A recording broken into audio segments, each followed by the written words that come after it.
Que Anna Wintour é uma das maiores titãs da indústria da moda, a gente já sabe. Mas da onde ela veio e como chegou até o topo? E aí, meu nome é Lucila, eu sou drag queen, youtuber, criadora de conteúdo, empresária e supermodelo internacionalmente ignorada. Sejam muito bem-vindos a mais um Dossiê.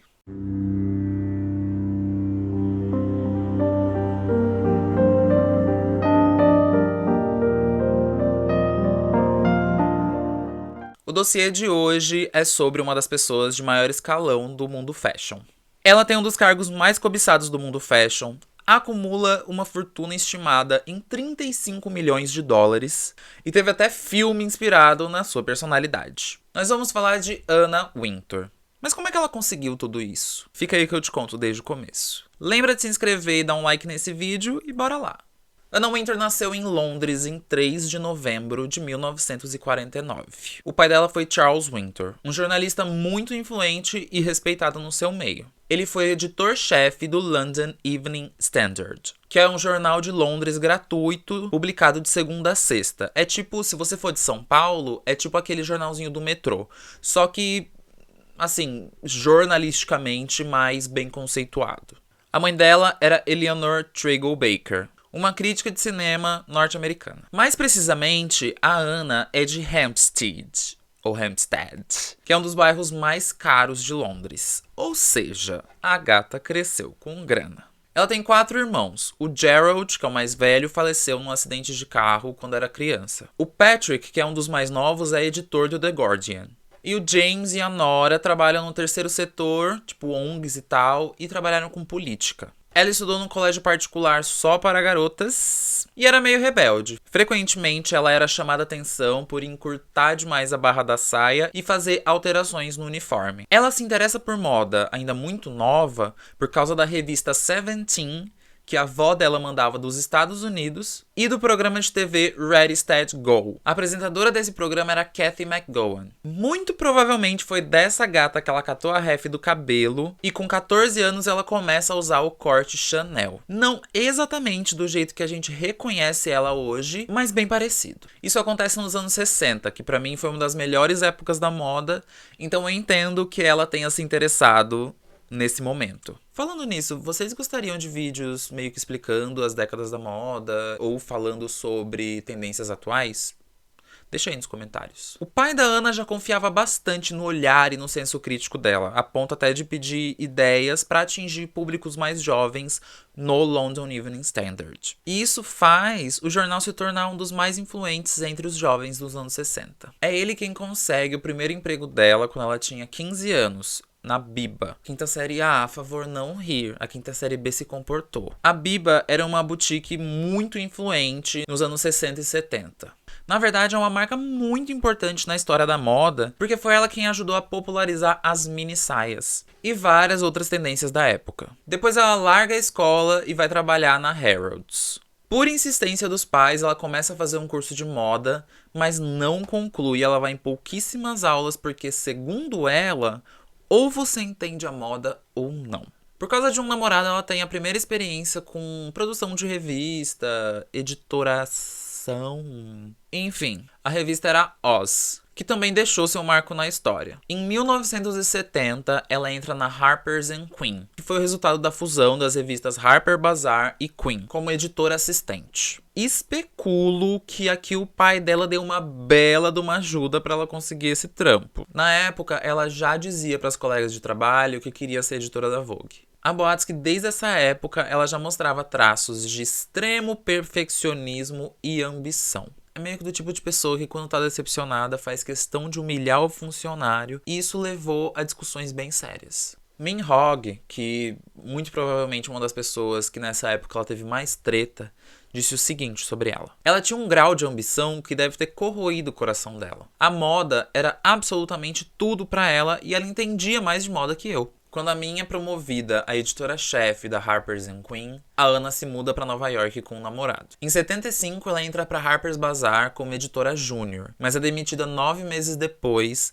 porque o estilo dela era moderno demais pra revista e ela meio que se recusava a seguir as tradições. Depois ela vai pra Viva, que era uma revista do grupo Penthouse, que também publicava a revista masculina Penthouse. A Viva era uma revista voltada para o público feminino, hétero e adulto. E ela já entra como editora-chefe. Aqui a fama de exigente, nada razoável começa. E ela não fala muito dessa época, talvez por causa do teor da publicação. Depois ela vira editora da revista New York e chama bastante atenção da galera da moda por causa do trabalho dela com moda. Ela faz uma entrevista na Vogue com a Grace Mirabella, que na época era a editora-chefe da Vogue. E quando a Grace Mirabella pergunta pra ela, gatinha, o que você quer fazer aqui? Ela responde, eu quero o seu trabalho. Em 83, ela entra na Vogue como diretora criativa. Esse cargo não existia antes dela. Os executivos da Vogue criaram excepcionalmente para ela. Ela passa 2 anos meio que fazendo o que ela queria, sem dar muita satisfação para ninguém, o que criou um certo atrito com a Grace, até que ela é promovida a editora-chefe da Vogue britânica. Ela renova completamente a Vogue britânica, demite um monte de gente e deixa tudo meio que nos moldes da versão americana. Aqui ela ganha o apelido de Nuclear Winter, que é um trocadilho com Nuclear Winter, de inverno. Esse termo era bem popular durante a Guerra Fria e era relacionado a um possível holocausto atômico que mudaria drasticamente a temperatura do planeta. Em 87, ela assume a House and Garden, que é uma revista de arquitetura, rival da Architectural Digest, e a House and Garden estava bem ruim das pernas. A Revolução Winter aqui, e esse termo eu tô criando agora da minha cabeça, não deu certo. A troca da direção criativa, a mudança no quadro de funcionários e a mudança mesmo do foco da revista, que ficou mais sobre moda do que sobre arquitetura, só fez a situação piorar. Mas as coisas não estavam nem um pouco perdidas para Anna Wintour. A Elle, que já tinha sido lançada na França e ganhado uma versão americana, começa a desbancar a Vogue nos Estados Unidos. Por isso,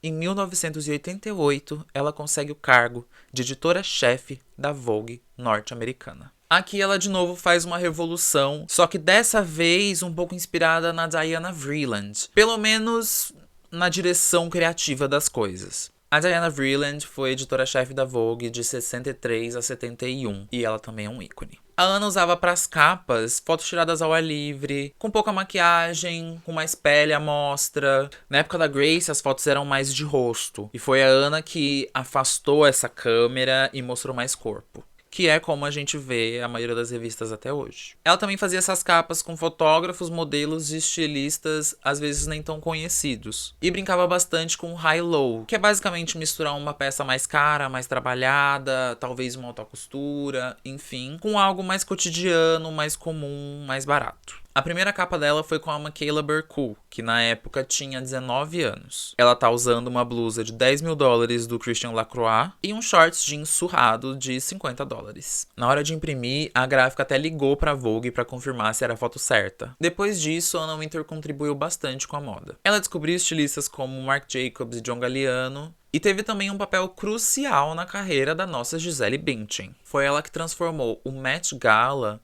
no evento mais importante de moda do mundo. Vamos para algumas curiosidades? Antes disso, lembra de deixar um like e se inscrever nesse canal. E deixar aí nos comentários o que você achou. Existe um boato que os icônicos óculos de sol que ela usa têm grau.